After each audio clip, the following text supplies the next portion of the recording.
हर हर महादेव दोस्तों। आशा है आप सब बहुत मंगल होंगे। आप सबका स्वागत है हिमाचल फुल नॉलेज में। तो सबसे पहले तो आप सबको लोहड़ी की लख लख बधाइयाँ। आप सबका आने वाला साल मंगलमय हो। चलो इन्हीं सभी दुआओं के साथ अब आप आज का लेक्चर शुरू करते हैं। तो आज हम सब पढ़ेंगे शेड्यूल्स ऑफ इंडियन कॉन्स्टिट्यूशन। भारतीय कॉन्स्टिट्यूशन में जितने भी शेड्यूल्स हैं उनके बारे में।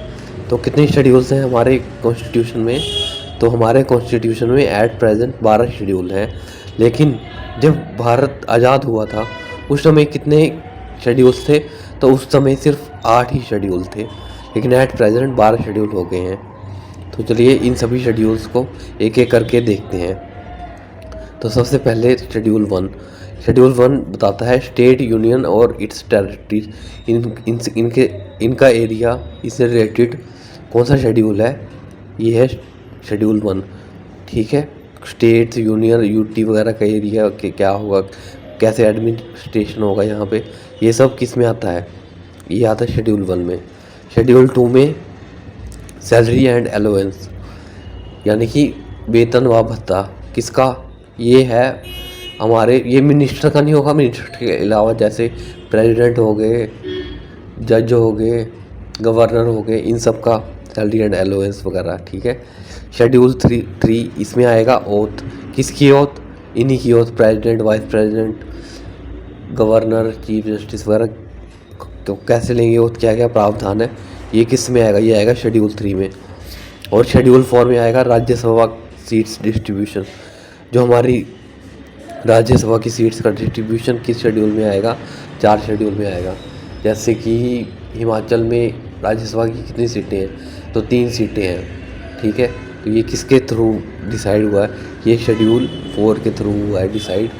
और ये कैसे डिसाइड करते हैं कि किस राज्य में कितनी होगी? तो ये करते हैं उस राज्य का एरिया और पॉपुलेशन को देख के कि उसको कितनी सीटें देनी है। ठीक है। और शेड्यूल 5, ये schedule area and tribal area से रिलेटेड कौन सा शेड्यूल है? ये है 5। और शेड्यूल 6 ये है ट्राइबल एरिया ऑफ AMTM, याद रखना है आपको। AM से, A से अरुणाचल प्रदेश, M से मेघालय, T से त्रिपुरा, M से Manipur. Arunachal Pradesh, Meghalaya, Tripura, Manipur. 7 distribution of power between state and centre. जो पावर का डिस्ट्रीब्यूशन होगा स्टेट और सेंटर के बीच में। और 8 है ऑफिशियल लैंग्वेज से रिलेटेड। जैसे कि हमारी कितनी ऑफिशियल लैंग्वेज है? ये है 22। शेड्यूल 9 ये है लैंड रिफॉर्म से।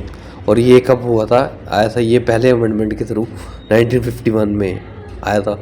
अगर ये क्वेश्चन पूछे कि सबसे पहला अमेंडमेंट कौन सा था, तो वो था लैंड रिफॉर्म्स का। इसके थ्रू शेड्यूल 9 ऐड किया गया था। शेड्यूल 10 ये है एंटी डिफेक्शन लॉ, 1985 ये किया था 52 अमेंडमेंट एक्ट के थ्रू। 11 है पंचायती राज, और ये हुआ था 73 अमेंडमेंट एक्ट के थ्रू 1992 में। ठीक है। सबसे पहले पंचायत तो 2 अक्टूबर 1959 को नागौर डिस्ट्रिक्ट ऑफ राजस्थान वहाँ पे बनी थी। लेकिन इसको कॉन्स्टिट्यूशन दर्जा पाते पाते देखिए 92 में मिला है पंचायती राज इंस्टीट्यूशन 73 अमेंडमेंट एक्ट के थ्रू।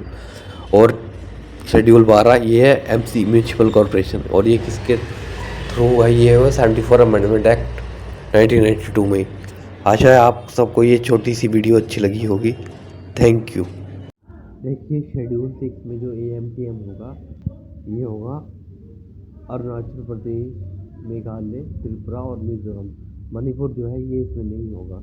मैंने वहाँ गलती से स्टार्टिंग में M को मणिपुर बोल दिया था जल्दी, तो इसका ध्यान रखिएगा। AMTM में मणिपुर नहीं होगा, मणिपुर की जगह होगा मिजोरम। ठीक है, ये ध्यान रखिएगा। Thank you.